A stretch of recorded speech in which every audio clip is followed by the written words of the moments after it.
Matthieu, chapitre 12. À cette époque-là, Jésus traversa des champs de blé un jour de sabbat. Ses disciples, qui avaient faim, se mirent à arracher des épis et à manger.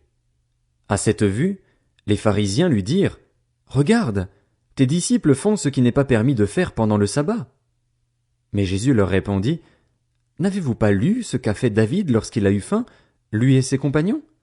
Il est entré dans la maison de Dieu et a mangé les pains consacrés que ni lui ni ses compagnons n'avaient le droit de manger et qui étaient réservés aux prêtres seuls. Ou n'avez-vous pas lu dans la loi que, les jours de sabbat, les prêtres violent le sabbat dans le temple sans se rendre coupables?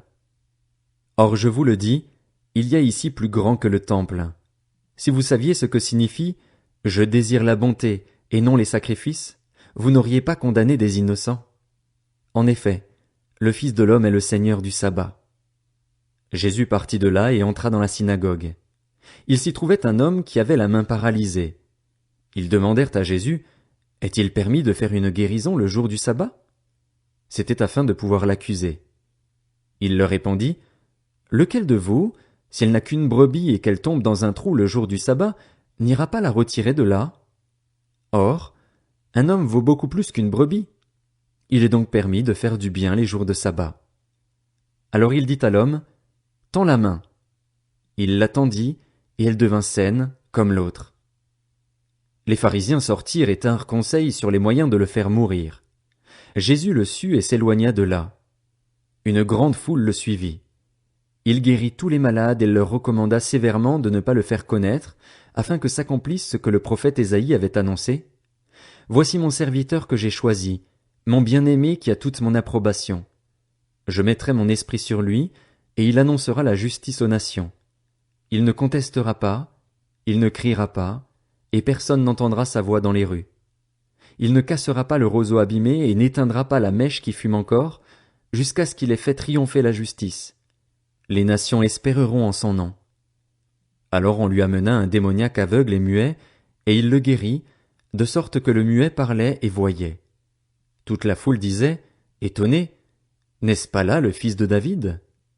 Lorsque les pharisiens entendirent cela, ils dirent, « Cet homme ne chasse les démons que par Béelzébul, le prince des démons. » Comme Jésus connaissait leurs pensées, il leur dit, « Tout royaume confronté à des luttes internes est dévasté, et aucune ville ou famille confrontée à des luttes internes ne peut subsister. Si Satan chasse Satan, il lutte contre lui-même. Comment donc son royaume subsistera-t-il? Et si moi, je chasse les démons par Béelzébul, vos disciples, par qui les chassent-ils? C'est pourquoi ils seront eux-mêmes vos juges. Mais si c'est par l'Esprit de Dieu que je chasse les démons, alors le royaume de Dieu est venu jusqu'à vous. Ou encore, comment quelqu'un peut-il entrer dans la maison d'un homme fort et piller ses biens, s'il n'a pas d'abord attaché cet homme fort? Alors seulement il pillera sa maison. Celui qui n'est pas avec moi est contre moi, et celui qui ne rassemble pas avec moi disperse. C'est pourquoi je vous dis, tout péché, tout blasphème sera pardonné aux hommes, mais le blasphème contre l'Esprit ne leur sera pas pardonné. Celui qui parlera contre le Fils de l'homme, cela lui sera pardonné.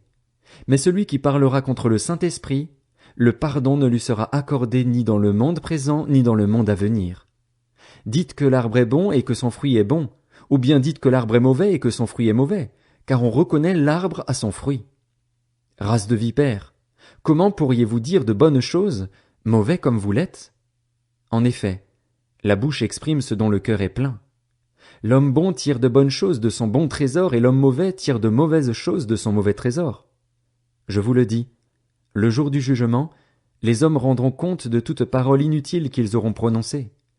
En effet, d'après tes paroles tu seras déclaré juste et d'après tes paroles tu seras condamné. Alors quelques-uns des spécialistes de la loi et des pharisiens prirent la parole et dirent, « Maître, nous voudrions voir un signe miraculeux de ta part. » Il leur répondit, « Une génération mauvaise et adultère réclame un signe miraculeux. Il ne lui sera pas donné d'autre signe que celui du prophète Jonas.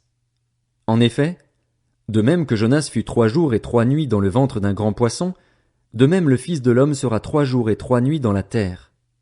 Lors du jugement, les habitants de Ninive se lèveront avec cette génération et la condamneront, parce qu'ils ont changé d'attitude à la prédication de Jonas. Or, il y a ici plus que Jonas.